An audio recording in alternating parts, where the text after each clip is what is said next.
Tens of thousands of Coloradans were told they had until today to justify their job to the world's richest man or lose that job. This is Elon Musk's continuing dismantlement of the federal government with the backing of President Trump. But while President Trump said today he thought this government-wide demand of every single employee was great, Coloradans heard from their individual employment agencies in the government. NBC News says some of those agencies warned their employees not to respond to Elon Musk's emailed request. One warned that any reply might be read by malign foreign actors. Our Mark Salinger talked to a Coloradan who's just trying to do her job.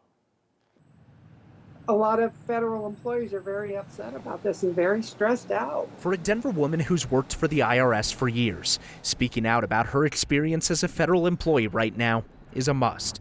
But she wanted to remain anonymous out of fear she'll lose her job. You know, Elon Musk, who is this man? Why are we justifying our positions to him? This Denver-based IRS employee, who we agreed not to name, got the email from Musk asking her to share 5 things she did last week if she wanted to keep her job.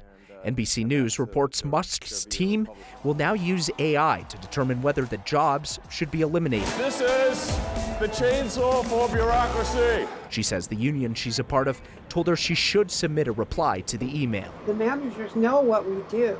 They keep tabs on what we do.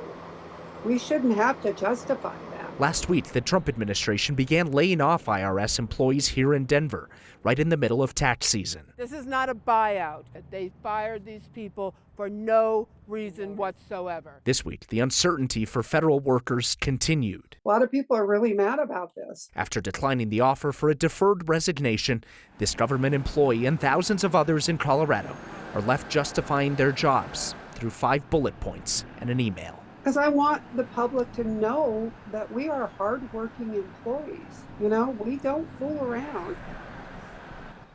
We wish you could tell you where this goes from here, but honestly, we don't know. Individual agencies within the Trump administration have told their employees not to respond to the email from Musk. It's a constant back and forth filled with confusion. Even more confusing, of course, and scary for the federal workers worried that if they don't respond, they'll be fired. Kyle.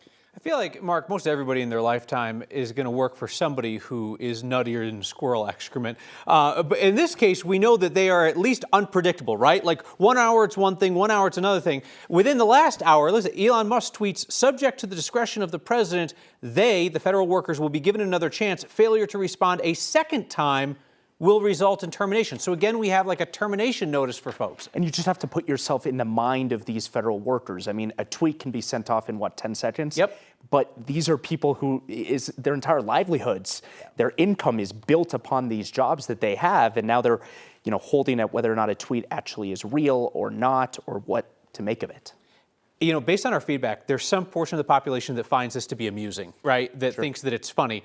I wonder, though, if there isn't a growing portion of the population that just thinks that it's kind of cruel to these people, right? Because the people that you've talked to, like, they aren't super ideological, right? Like, they're just kind of like working. They're just trying to do their job. I mean, these people have worked at the IRS, the ones that I talked to, for years and years, and they never thought that they'd be let go like that. Yeah. Mark Salinger, thank you.